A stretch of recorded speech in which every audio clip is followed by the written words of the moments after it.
Bonsoir à tous et bienvenue dans le journal. Voici les grands titres de l'actualité. Nous ferons escale ce soir à Abongwa, un village de la sous-préfecture d'Ara dans le centre-est du pays. Dans ce village Agni, l'on est reconnaissant à l'igname, seul aliment comestible disponible lors de la grande famine d'il y a plusieurs siècles. La fête de l'igname est une tradition, un moment de partage et de rassemblement. Et puis, les 46 militaires ivoiriens détenus au Mali depuis juillet 2022 sont attendus ce soir vers 22h ici à Abidjan. Parti de Bamako aux environs de 17h, l'avion de forces armées ivoiriennes transportant les soldats a fait un escale au Togo où ils ont rencontré le médiateur de la crise ivoiro-malienne, le président Faure Gnassingbé. Les soldats seront reçus au pavillon présidentiel de l'aéroport Félix Houphouët-Boigny par le président Alassane Ouattara et en présence de leurs différentes familles. Voilà pour le sommaire, c'est dans le 19h30 et vous faites toujours bien de nous suivre. Ouvrons d'ailleurs ce journal par l'escale 225.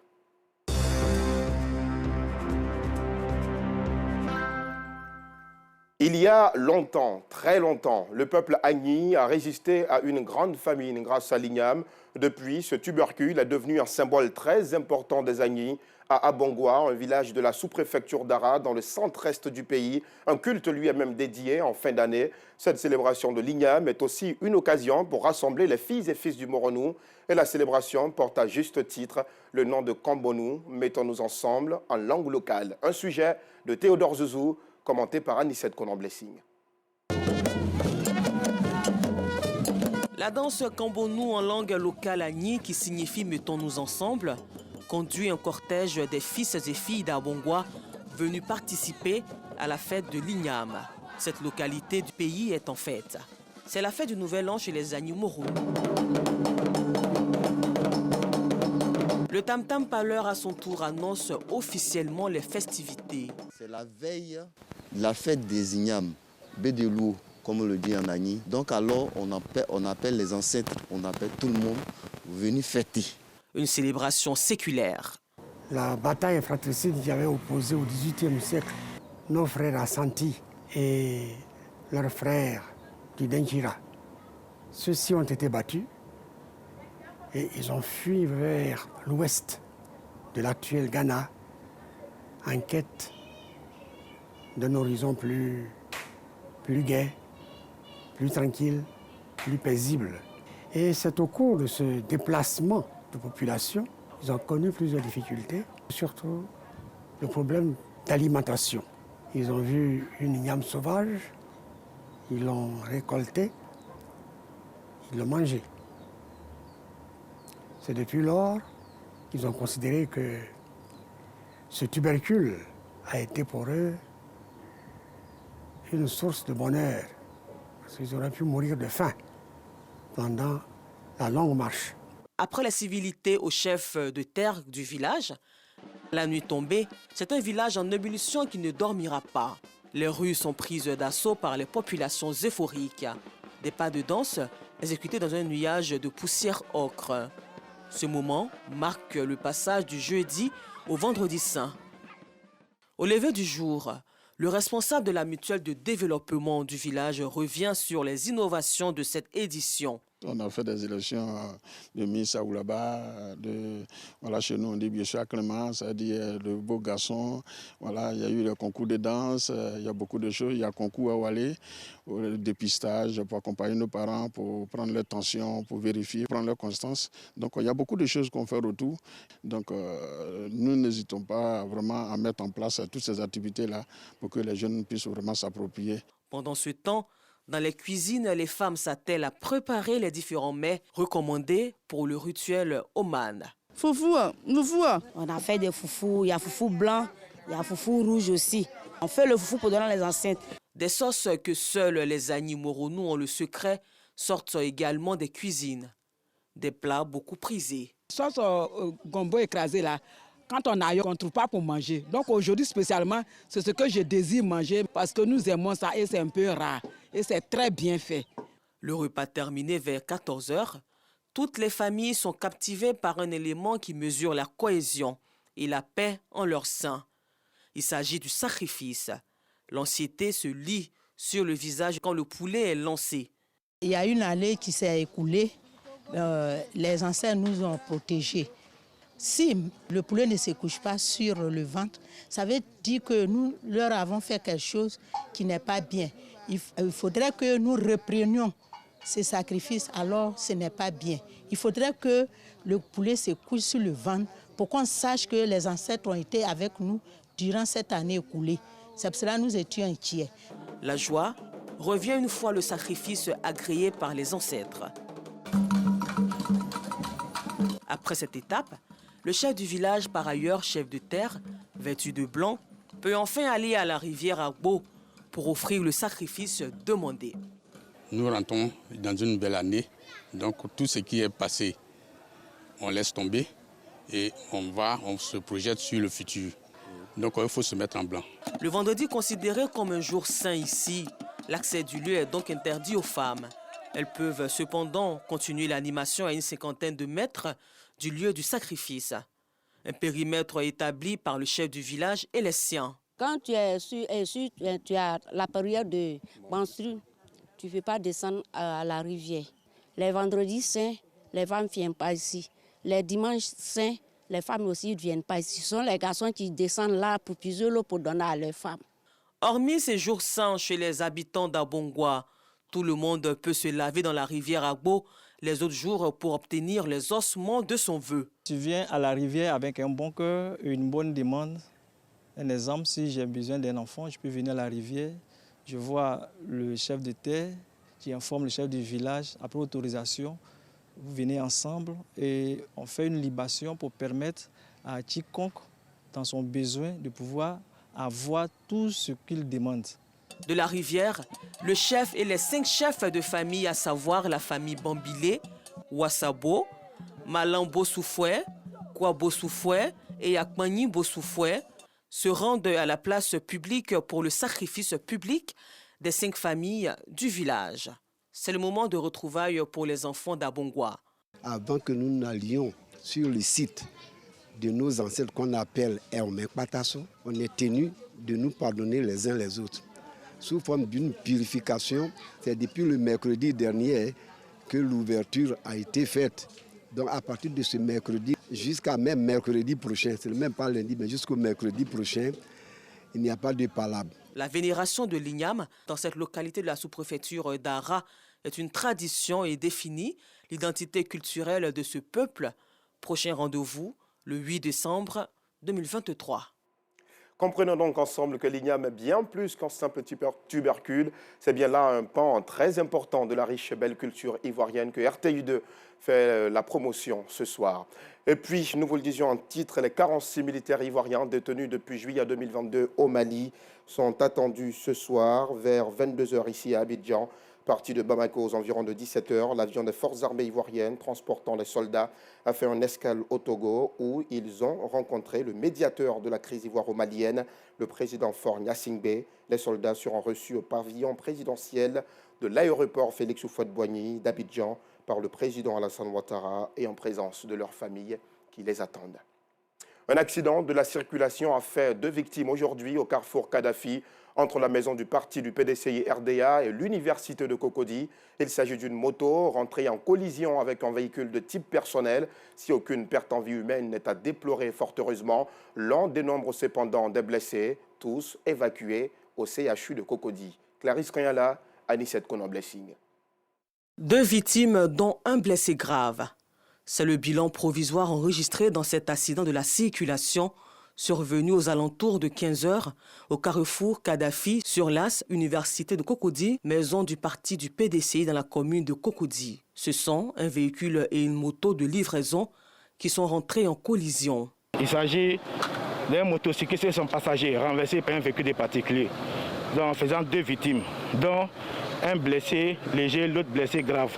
Toutes les 2 conscientes. Mais il faut qu'on les envoie directement d'urgence à l'hôpital. Selon les témoins, le conducteur de la moto en direction de la Riviera 2 pour une livraison a été percuté par le véhicule personnel. C'est un ami à moi, on s'est connus il y a un peu longtemps, mais c'est un étudiant.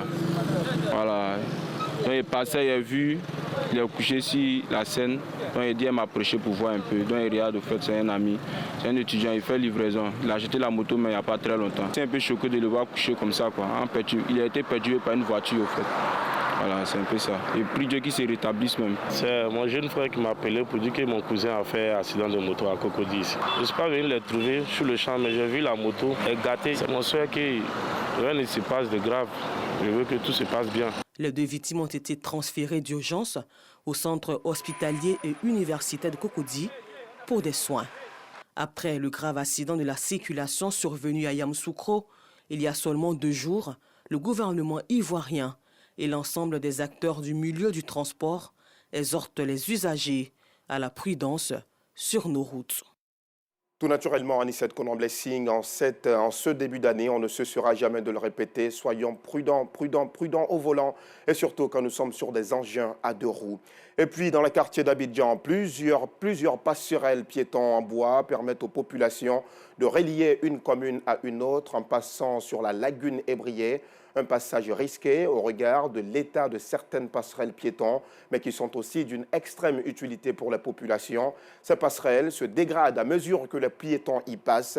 Et si rien n'est fait, un danger réel pourrait se pointer à l'horizon. Enfin, s'il n'y est pas déjà, le reportage de Marie-Paul Veilly et Anissette Konan-Blessing, nous vous le proposerons dans nos prochaines éditions. À Bonan, dans le centre-ouest du pays, la fin d'année est un beau prétexte pour le conseil municipal qui livre plusieurs infrastructures de développement aux populations, des infrastructures toujours suivies d'actions de solidarité pour permettre aux plus démunis de passer d'excellentes fêtes, comme nous le montre Théodore Zouzou dans un commentaire d'Afficiata Karamoko de Sceaux. Partir du quartier Fréfrédou à Belleville, dans la ville de Bonan, ou faire ce trajet dans le sens inverse en période de saison de pluie, n'était pas chose aisée. Ces 2 quartiers sont séparés par un bas-fond qui devient le lit de stagnation des eaux de ruissellement. Quand il pleut beaucoup, on ne peut pas sortir. Dans nos souhaits, c'est pour pouvoir avoir un bon pont pour pouvoir traverser. Une prière entendue. Ce calvaire des populations de ces quartiers est désormais un lointain souvenir.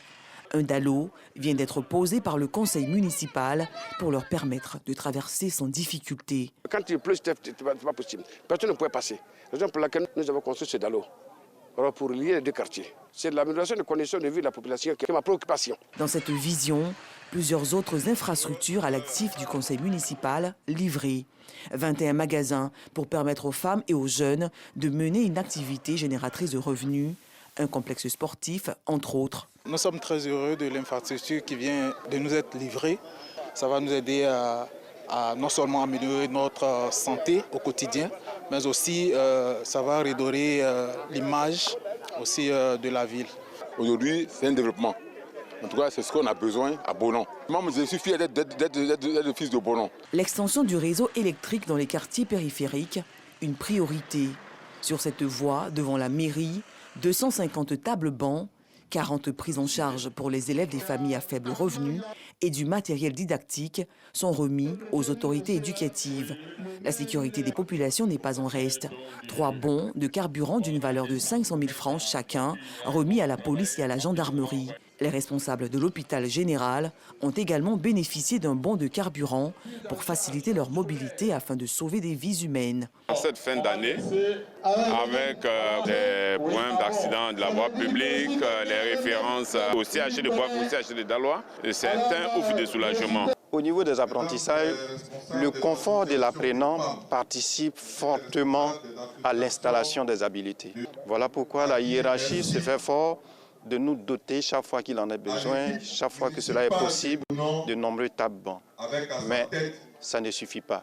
Figurez-vous qu'à Bonan, nous avons des besoins de l'ordre de plus de 1200 tables bancs. Et l'action du ministère de l'Éducation nationale est aujourd'hui appuyée par ce que fait le conseil municipal de Bonan. Toutes ces actions de développement à Bonan sont soutenues par les autorités administratives. En tant que tutelle de la collectivité locale, nous sommes là pour servir de conseil et d'encadrement dans les actes que pose le conseil municipal en faveur des populations. Le conseil municipal s'engage à sortir Bonan de sa léthargie. Le premier magistrat de la commune et son conseil promettent le démarrage des travaux de bitumage des rues interquartiers à la fin de ce mois de janvier pour le bonheur des populations. Et à Akekwa, un village situé dans la commune d'Abobo, les populations célèbrent tous les ans le vivre ensemble. Dans ce village où vivent plusieurs peuples du pays et de la sous-région, la cohésion sociale est le socle de la vie de tous les jours.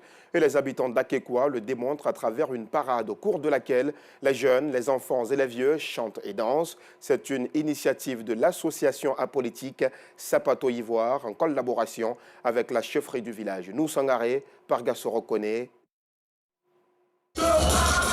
Ils sont sortis de tous les quartiers d'Akekwa, village situé dans la commune d'Abobo, pour une parade. Cela sous fond musical en ce premier jour de l'an.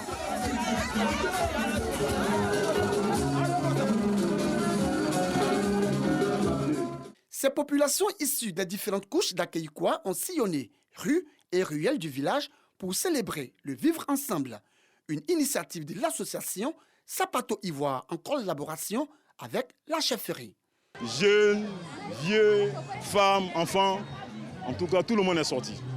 Il faut dire que c'est aussi une manière de rendre grâce à Dieu, parce que certains parmi nous n'ont pas eu la chance de trouver cette nouvelle année. Nous permettons que ce soit à Thié, que ce soit du Nord, par la tradition musicale, de vivre en cohésion sociale. Parce que sans la paix, on ne peut rien faire. La paix est la base de toutes choses. Cette parade se tient chaque année à l'occasion du Nouvel An. Elle s'inscrit dans le cadre des activités socio-culturelles du village d'Akekwa. Le thème retenu cette année, le pardon et la tolérance, facteur de cohésion sociale et de paix durable. Dans l'actualité sportive, le président de la Fédération ivoirienne de football, Idriss Yassine Diallo, a reçu vendredi les vœux du Nouvel An des acteurs du football national. Les dirigeants de clubs, les journalistes et patrons de presse ont pris d'assaut les jardins de la Maison de Verre à Trècheville. Arsène Kouassi, Jean-Sylvain Risso. Ambiance de grand jour dans le jardin de la Fédération ivoirienne de football. L'occasion est belle. Il s'agit de la cérémonie de présentation de vœux au président de la FIF, Yassine Idriss Diallo. Un prétexte pour aborder plusieurs questions liées à l'animation du football ivoirien. Occasion également pour le patron de la Maison de Verre d'appeler à la mobilisation dans le cadre des préparatifs de la CAN 2024. Nous allons participer au CHAN, le championnat d'Afrique des Nations. Et on a réussi donc à sortir les meilleurs joueurs. Et la sélection que Aïdara dirige est la sélection des meilleurs joueurs locaux. Et pour moi, c'est une grande satisfaction. On leur a donné des moyens qu'on donne au A pour pouvoir leur donner le maximum de chances. Donc, on va à cette compétition, pas pour figurer. Pour sa part, le représentant du ministre des Sports souhaite l'implication de tous dans cette phase finale, dont la Côte d'Ivoire est le pays hôte. Le ministre des Sports a un vœu. Il souhaite l'engagement de tous pour l'organisation de cette CAN. Message bien perçu par le porte-parole des présidents de club ainsi que la présidente de l'Union nationale des journalistes de la presse sportive de Côte d'Ivoire qui entendent pleinement jouer leur rôle. L'ensemble des présidents de club me charge de vous rassurer que vous pouvez compter sur lui. Et pour la réussite de l'organisation de la CAN, nous sommes à votre disposition pour notre affaire dans notre pays. Nous sommes engagés à accompagner la Fédération ivoirienne de football dans toutes ses activités afin de pouvoir, bien sûr, au soir de cette Coupe d'Afrique des Nations, là, ici en Côte d'Ivoire, non seulement avoir organisé la plus grande compétition, mais aussi avoir remporté cette compétition. Mais bien avant d'abriter la CAN 2023 reportée en 2024, la Côte d'Ivoire prendra part au championnat d'Afrique des Nations, le CHAN, qui débute du 13 janvier au 4 février en Algérie. Hors de nos frontières, au Burkina Faso voisin, le haut-commissaire des Nations Unies aux droits de l'homme réclame une enquête rapide, complète, impartiale et transparente aux autorités de transition après le massacre de 28 personnes à Nouna dans la nuit du 30 au 31 décembre. Pour rappel, les supplétifs de l'armée ont été accusés d'avoir tué 28 personnes dans ce chef-lieu de la province de Kossi. Et aux États-Unis, le 15e tour était le bon pour le républicain Kevin McCarthy, élu président de la Chambre américaine des représentants. Un succès intervenu après 4 jours de débat et 15 tours de scrutin marqués par de très vives tensions dans les rangs républicains. Le président Joe Biden a appelé Kevin McCarthy à gouverner de manière responsable et dans l'intérêt de tous les Américains. C'est la fin de cette édition. Merci de l'avoir suivi. À demain pour un autre journal. Excellente soirée. Que Dieu veille sur la Côte d'Ivoire.